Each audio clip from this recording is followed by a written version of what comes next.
Assalamualaikum warahmatullahi wabarakatuh. Selamat pagi anak-anak. Hari ini kita bertemu lagi dengan pembahasan materi yang berbeda.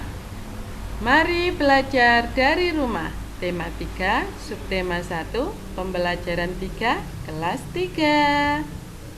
Anak-anak, sebelum kita mulai pembelajaran, mari kita berdoa dulu nggih. Berdoa untuk anak-anak, berdoa untuk keluarga anak-anak, berdoa untuk teman sahabat anak-anak, berdoa buat Bapak Ibu guru. Semoga kita selalu dalam lindungan Allah Subhanahu wa taala. Semoga kita selalu diberi kesehatan, semoga kita diberi kemudahan, semoga anak-anak diberi kelancaran dalam memahami ilmu yang Ibu sampaikan nanti, nggih.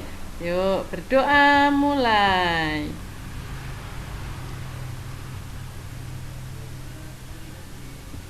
Berdoa selesai. Nah, anak-anak, sebelum Ibu mulai menjelaskan materi, Ibu bacakan dulu tujuan pembelajaran kita hari ini. 1. Dengan membaca teks mengenai benda yang terbuat dari kertas, siswa dapat mengidentifikasi informasi yang terdapat di dalam teks dengan tepat.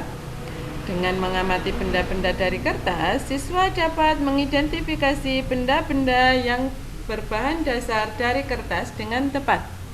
3. Dengan mencari arti kata dari kosakata yang diberikan, siswa dapat memahami arti kata baru dengan tepat. 4. Dengan mengiringi lagu, siswa dapat mempraktekkan pola irama lagu dengan tepukan yang tepat. 5. Dengan mengamati alat ukur, siswa dapat mengidentifikasi satuan panjang yang ada di alat ukur tersebut dengan tepat. 6. Dengan melakukan praktek pengukuran tinggi badan teman, siswa dapat melakukan pengukuran dengan satuan yang tepat. Nah, anak-anak, kita mulai ke materi. Bacalah wacana di bawah ini.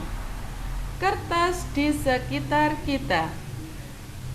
Banyak benda yang terbuat dari kertas, seperti buku tulis yang biasa digunakan. Contoh lain, tisu, kardus, dan koran juga terbuat dari kertas. Anak-anak tahu tidak, kertas itu terbuat dari apa atau bahan kertas itu apa? Guru pernah menjelaskan ya? Iya, kertas itu terbuat dari kayu. Kayu adalah bahan dasar untuk membuat kertas. Pembuatan kertas dilakukan secara bertahap di pabrik. Kayu-kayu besar dipotong hingga sebesar korek api. Setelah itu, kayu dipanaskan hingga menjadi bahan lunak seperti bubur. Bubur inilah yang disebut bubur kertas atau pulp. Proses selanjutnya, pulp diberi pewarna dan disaring hingga kandungan airnya habis. Pulp yang sudah kering meninggalkan ampas berupa serat selulosa yang saling terkait. Kemudian, serat selulosa ini digiling hingga pipih menjadi seukuran kertas yang diinginkan. Nah, nanti coba anak-anak nulis di atas kaca. Bagaimana hasilnya ya? Cobalah kamu menulis di atas kaca. Apakah hasil tulisanmu di atas kaca seperti di kertas? Sama tidak anak-anak kalian menulis di atas kaca dengan menulis di atas kertas? Itu berbeda ya. Kertas memiliki sifat dapat menyerap air. Kertas dapat menyerap tinta pulpen dengan baik. Dengan demikian, semua yang kamu tulis di kertas dapat dibaca dengan jelas. Nah, itu sedikit penjelasan dari materi tentang bahan pembuatan kertas ya anak-anak. Nah, sekarang anak-anak kerjakan tugasnya. Perhatikan benda-benda di sekitarmu. Tuliskan nama benda yang terbuat dari kertas. Nah, anak-anak lihat di sekeliling anak-anak. Kira-kira ada tidak benda yang terbuat dari kertas? Anak-anak tulis di buku tulis ya. Selamat mengerjakan. Anak-anak, kita ke materi selanjutnya, latihan selanjutnya. Ayo mencoba. Nah, tadi anak-anak sudah membaca tentang apa? Kertas di sekitar kita. Nah, sekarang anak-anak punya tugas lagi. Carilah arti kata berikut dengan tepat.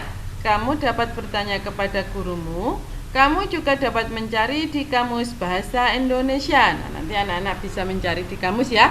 Arti dari kata-kata ini ada kata-kata selulosa, lunak, molekul, ampas, plak, pipih, menyerap, kardus, serat, menggiling. Nah, ini nanti anak-anak cari artinya. Anak-anak bisa buka buku Kamus Bahasa Indonesia di perpustakaan. Oke, anak-anak juga bisa cari di internet juga nggak apa-apa. Nah, kegiatan selanjutnya adalah anak-anak disuruh membuat kalimat dengan menggunakan kosakata di atas. Nah, nanti anak-anak memilih saja buat 5 kalimat dengan kata di samping ini ya. Bu Guru kasih contoh, misalnya dari kata kardus. Anak-anak bisa membuat kalimat. Kardus terbuat dari kertas. Itu juga boleh. Kardus berwarna coklat. Atau aku punya kardus banyak di rumah. Begitu juga boleh, nggih. Nah, selamat mengerjakan anak-anak. Nah, kita ke materi selanjutnya. Nah, ada yang tahu anak-anak ini apa? Iya, ini adalah alat ukur. Ini Bu Guru kasih contoh ada 3 macam alat ukur. Nah, tapi ini gunanya berbeda, nggih, fungsinya tidak sama. Masing-masing alat ukur ini fungsinya berbeda. Anak-anak bisa juga menyimaknya di buku paket. Ada nggak selain ini alat ukurnya apa? Ada. Biasanya anak-anak kalau mengukur buku pakai apa? Iya, penggaris. Nah, sekarang anak-anak coba jawab pertanyaan berikut. 1. Sebutkan satuan panjang yang telah kamu ketahui. 2. Tuliskan alat ukur yang tepat untuk mengukur benda-benda berikut. Diskusikan bersama teman-temanmu. Nah, anak-anak kemarin sudah Ibu buat kelompok, nggih. Anak-anak bisa berdiskusi dengan teman-temannya. Ini soalnya. 1. Tinggi badanmu. Nah, anak-anak untuk mengukur tinggi badan anak-anak itu, anak-anak menggunakan alat ukur yang namanya apa? Terus yang kedua adalah panjang lingkar pinggang dan seterusnya sampai 6, nggih. Nanti anak-anak cari alat ukur yang tepat untuk mengukurnya. Selamat mengerjakan anak-anak. Alhamdulillah, belajar hari ini sudah selesai, nggih. Semoga anak-anak bisa memahami materi yang sudah Ibu jelaskan tadi. Ingat anak-anak, tetap di rumah, jaga sehat, jaga semangat, dan patuhi nasihat orang tua.